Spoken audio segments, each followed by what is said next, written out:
Hello folks, welcome to Legacy IAS. In this video, we will be discussing a current affair topic presented to you by your faculty Sushma KP. So what is the topic that we are discussing today? What is Donald Trump's America First policy that is impacting global trade? In this article, we will be seeing as to why is it in use, what is the relevance of it into your UPSC, that is your GS paper 2. We will also be looking into your World Trade Organization, what is Global South. We will also be comparing the America First policy with multilateralism. And then we will see how is India adopting to this. And at the end, we will end it with a mains question. Look at this.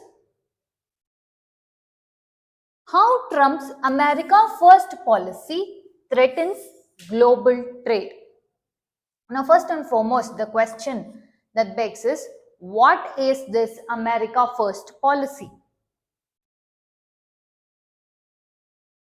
Donald Trump is the present 2024 president-elect, which means he will be the one who will be taking office after your Joe Biden. Now it is Joe Biden. Next comes your Donald Trump.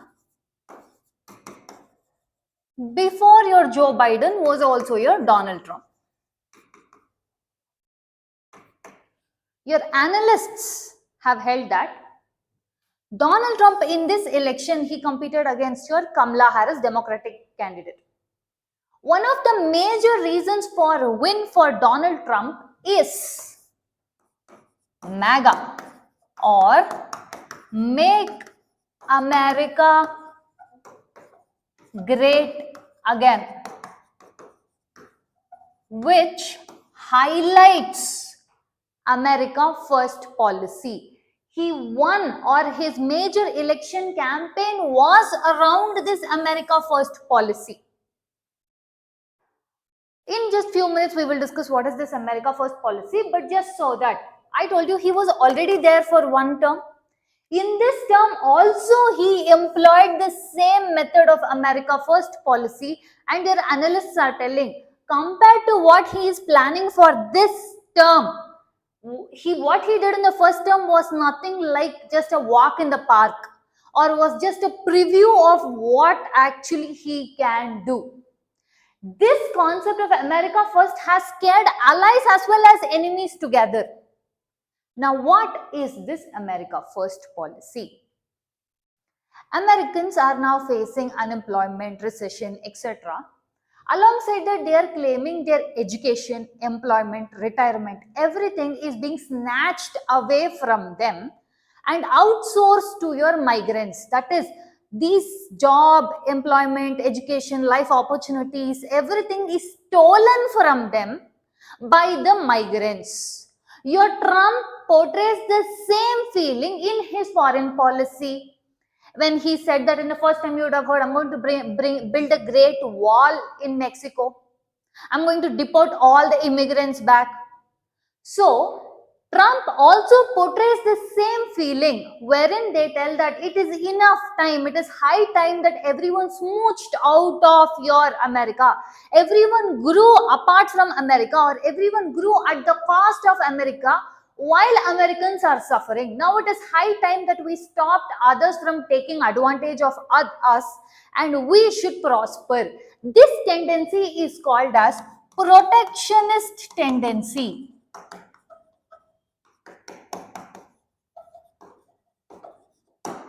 This protectionist tendency is the core principle of America First, which means I do not bother about the fact that other countries ke liye it's helpful, global trade ke liye it's helpful. If I do this, it's good for the whole world. No, that is not my intention. My first intention is I should prosper first. That is what is called as protectionist tendency, which is the core of your America First policy. Look at this. Stop this steal. They are claiming that all the migrants, all the jobs that are outsourced at the cost of Americans should stop. This is what highlights your America First policy.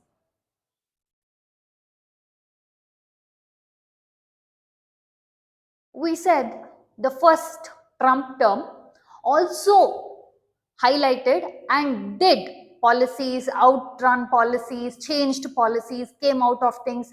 which was on par with following your America First. What were some of the things that was done in the name of America First? In the first term, first and foremost, they believe that why should we spend huge amount of taxpayers' money so that we can send our mans, our lives of boys, girls, men, women, etc. to go fight in a war of some other country so that we can bring in peace and stability in the region. Why should we spend our taxpayers' money? So one thing that we can be visualizing in your America First policy in the first Trump thing is when the Afghan troops of US was called back. And more importantly, your historic deal was your Paris climate deal. USA under Trump administration pulled out itself, that is pulled out USA from your climate deal agreement, stating that it puts more pressure on American economy. Rather, let's focus on hydrocarbon projects for the development which will bring in good amount of economy to our country.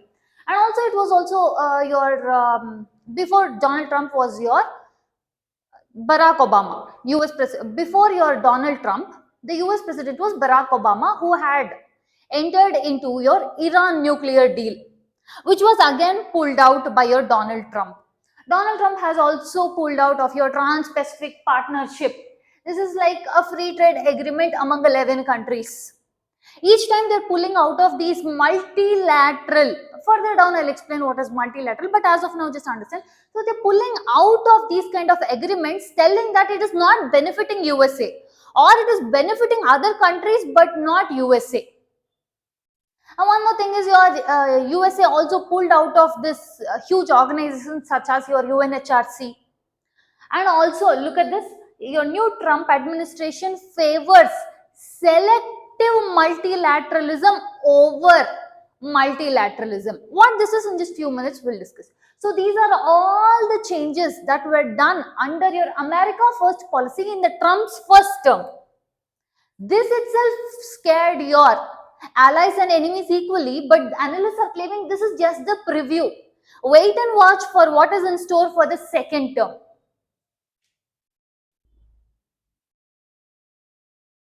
How is Trump's presidency impacting global agreements? We just saw on how many things he has pulled out. First and foremost, look at this. Withdrawal from multilateral agreements. He has withdrawn from so many multilateral agreements such as your UNHRC, Human Rights Commission, claiming on one of the aspects is based on your Israel. And also he has pulled off from trade frameworks such as, again, like I said, Trans-Pacific partnerships, where many of the countries which are putting in the list together are benefiting. But he claims that USA is not benefiting that much. Strain on economic forums. He has also claimed that he will walk out of all the security forums if they do not bear equal burden. Further down we will discuss what that means. And one of the main thing about your global agreements is post your Second World War, 1945, American hegemony started, which means the world moved into a bipolar world. Then post your disintegration of Soviet Union, it became a unipolar world where one thing was established is America is the hegemon. So at that point of time, they did deals which were better to them, which will build the status quo to them. Now they are trying to move away from that into your protectionist tendency, but they are trying to still maintain the hegemony, but at the cost of not losing but gaining more. So protectionism plus hegemony is a deadly combo. That is what it is being tried to be done presently.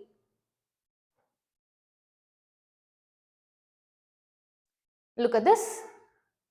This is the first course of action that is held that Trump will do on assuming office. What is that? Trump's team plans to withdraw US from World Health Organization on inauguration day. That is the first day he takes office.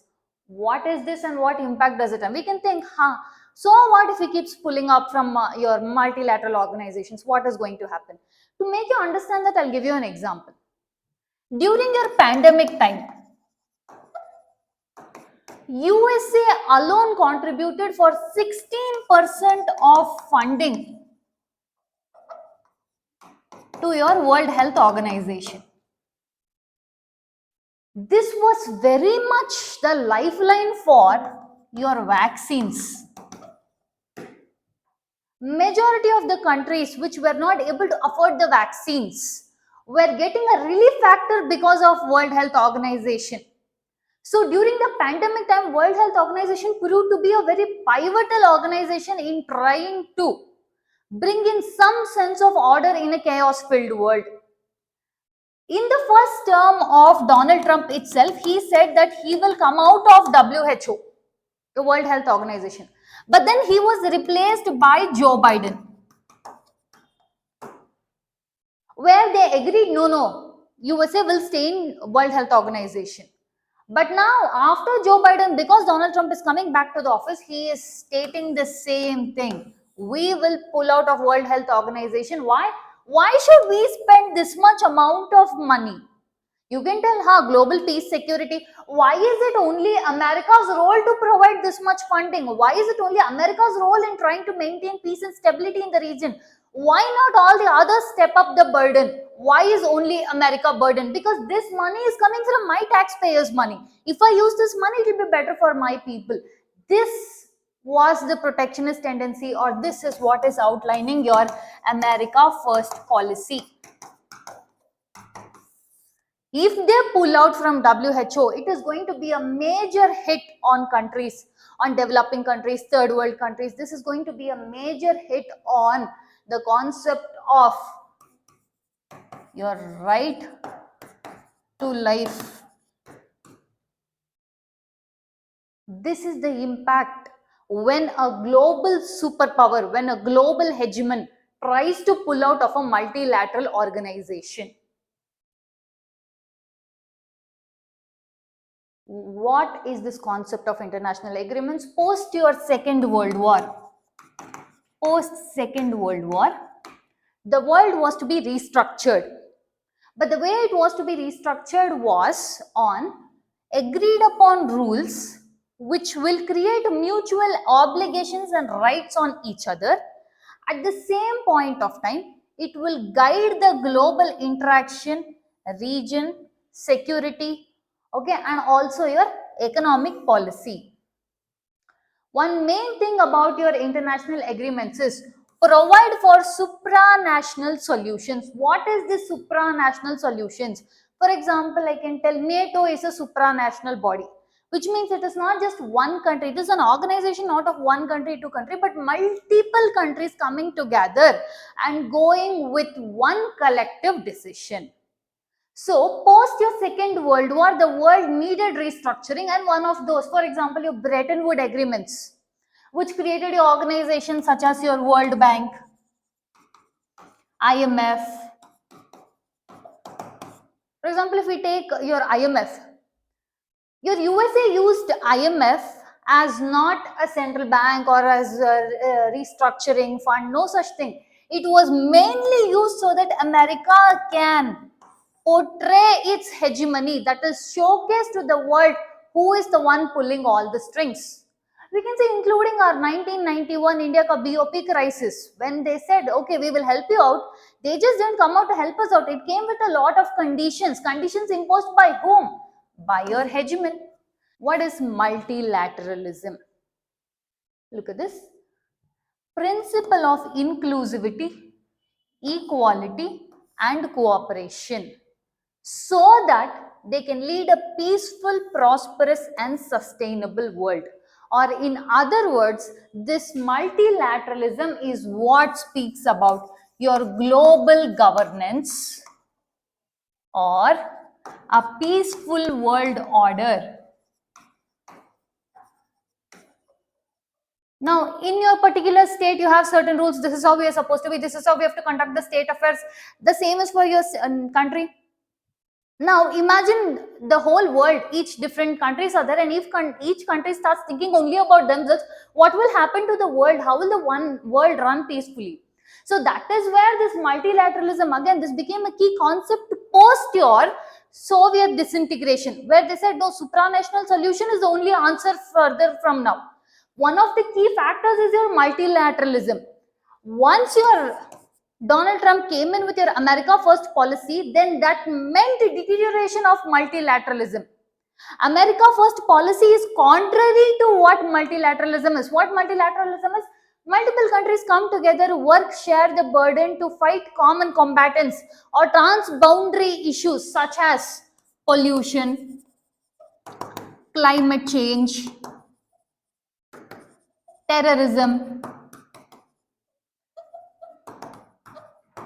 So we will all come together and solve this issue. This is what is multilateralism. A right contrast to this is your America First policy.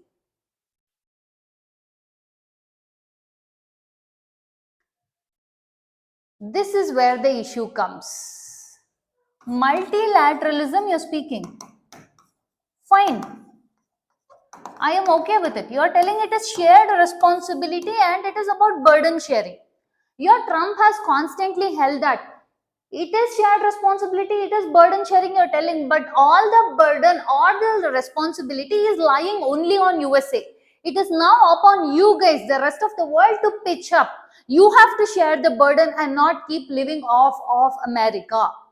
So this is why either you pick up your pace, share the responsibility, or I'm pulling out. All this issue, what we discuss now, is directly important. In your WTO, we can see this, or your World Trade Organization, where Trump has held that you are telling it's shared responsibility, burden sharing. You do that. If not, I'm going to pull out because all of you guys have been living off of me, are living off of Americans. So, what are certain issues? I told you, look at this cartoon itself. This will portray how WTO is in the present times. What are the issues associated with it?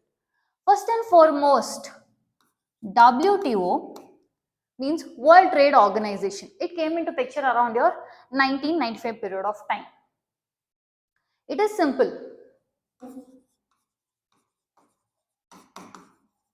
This is a body that will run or implement the global trade upon certain agreed upon rules and framework. Let's say there are two member countries. This guy is smiling, this guy is crying. Why? Because this guy and this guy are two countries having relationship with each other. This guy is constantly making sure that there will be cheaper imports to his country, so that his country development is getting hampered. So basically there is some trade conflict among them. So to address this trade conflict, these are two separate countries. No, this fellow can't call him, you come to my country ka court, this fellow can't tell you come to my country ka court, because they will be partial to each other. So what they wanted is they wanted one body which will be addressing the issue of these countries. So these two countries can now go approach your World Trade Organization. If they agree for amicable settlement, it's fine. Otherwise, they can go for your DSB or dispute settlement body. This dispute settlement body again comprises of, let's say, up to 7 members it can have. It can have up to 7 members, wherein to hear a case, minimum 3 members must be present. Mandatorily, they have to be present to hear a case. And the term of these members can be renewed. Now, what happened is, this DSB is there. These both can go asking, see, this is the dispute between us, you have to resolve it. Your USA has major issues with WTO on this also. First of all, they are telling this DSB, whatever solutions it is giving, it is not on terms with USA. It is being partial towards USA, wherein USA is being put in burden position. And also this WTO domination is by China. So I don't even want to be in WTO. Like all the other organization, it pulled up from TPP, it is deciding to go off from your WHO. Even if what happens if it pulls up from WTO also? WTO is a very important multilateral organization wherein, yes, for major countries like your USA, EU, these kind of countries, it is fine. They may suffer issues because even if WTO is not that, they can have bilateral agreements, they can have treaties and trade among themselves. But there are certain countries, that is your third world countries, that is your global south America, African countries, for example your Sudan. If these countries on total have less than 3 trade agreements, for these countries, if WTO falls or cripples, because if USA comes out, it will cripple it. If this cripples, then it will cripple their entire country. So it is not only about the bigger picture, but is also about the small pictures. So one of the issues here USA is telling is China issue. So then people have also asked to do something, give us some changes. What do you want to bring changes? What amendments do you want to bring? On that, USA is silent. Now coming back to this DSB, 3 members should be there. Yes. Now this will happen usually based on voting. Constantly your US has vetoed all the members. So much so that from 2011 itself this issue started. And they kept on vetoing all the members. They didn't even agree for the renewal of second term. By 2019, only 2 members are left in your dispute settlement body. Only 2 members are left. But how many members are needed to hear a case? 3 members. US is not agreeing for appointment nor renewal. It has left to 2 members. Rule states that minimum 3 members should be there. So now DSB can't be operative, which means these two cannot take it up to your World Trade Organization. Which means what is happening? Both of them are levying import tariffs on each other. Both of them are going into trade war with each other. One finest example is trade war between your USA and China. One other concept your USA hates about your WTO is giving of special treatment to your developing countries such as Brazil, India, China. That your USA hates. It's telling, why are we giving special and differential treatment to them? If you're giving them, give us also. If they're telling, no, you're a developed country, they're developing country, USA is not ready to listen to that. It is telling WTO is crippling. So people are asking, okay, then tell us, how can we negotiate? How can we change it? USA is silent on that. This is how the global GDP share is of your top 3 economies. Here we are speaking about your USA, China and India.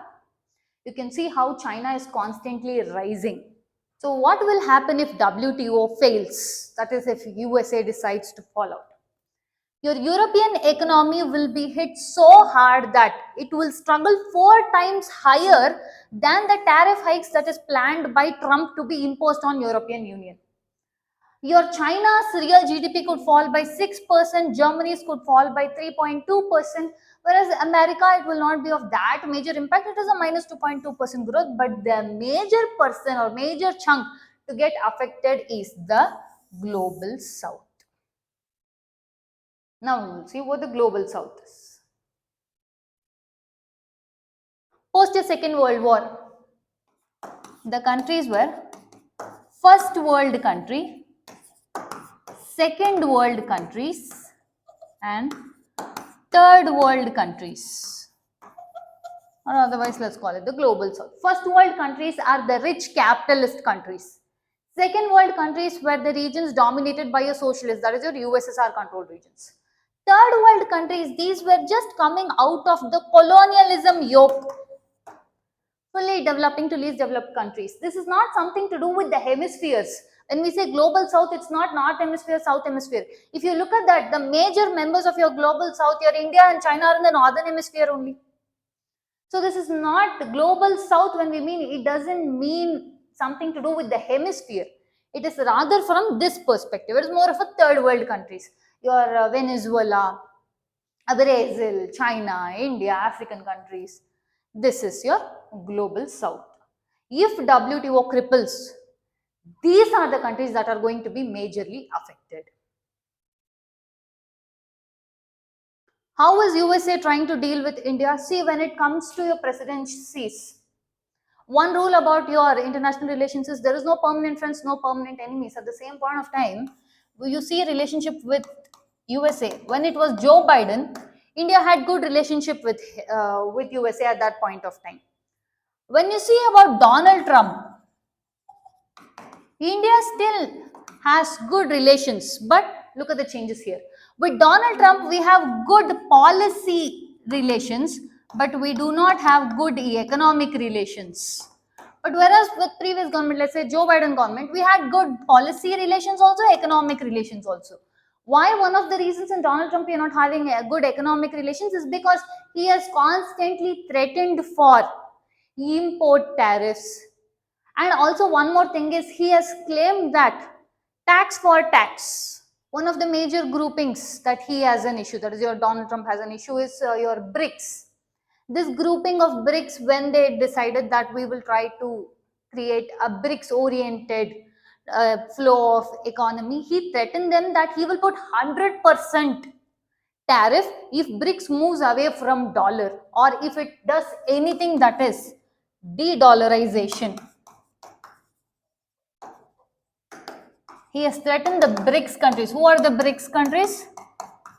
Brazil, Russia, India, China, South Africa. So if they try to move as a grouping away from dollar, then he would impose 100% tariffs on them. So his constant way of threatening the member countries is through tariffs, is through sanctions, impositions. With respect to Donald Trump policies, what we can expect is more of retaliation rather than concession, which was seen with respect to the previous US presidents like your Joe Biden. What is India's position with respect to multilateralism? See, look at this. The approach of Sabka Saath, Sabka Vikas, Sabka Vishwas is relevant to foreign policy as well as domestic one, which means we highlight the fact that we are highlighting that multilateralism is important, but when you see the world, multilateralism is decreasing, especially with policy like America First policy. So what is our stance on your multilateralism? Look at this. Engage with America, manage the China, cultivate Europe, reassure Russia, bring Japan into play. Look at this. India will grow with others, not separately, reiterating our commitment towards multilateral or global growth. That is, despite this, how is India trying to deal with weakening or your crippling multilateralism? Through bilateral trades. We are having trade agreements with the member countries directly. Through minilateral groups, for example, Quad, your mineral security partnership, national energy solutions. Yes, US, the most important country for your climate deal, pulled out. But India is trying to find in different ways by investing in renewable energy. So it can do on its part what it is supposed to do. For example, investment in your International Solar Alliance. Another thing is with technology leadership, so that we can combat this together. We say free world is driven by free trade, but in the present day geopolitics, this free trade itself is questioned, which questions the concept of your free world. Now we have reached the end of the content. We'll just look at a possible mains question. Evaluate how Donald Trump's re-election could impact India's strategy in global diplomacy and trade. That is, we have to speak it in terms with your America First policy and how India's adherence to your multilateralism both will be on the same pace. We have reached the end of the content. If you do like our content, subscribe to our channel, hit the like button and share it along with your friends. Thank you.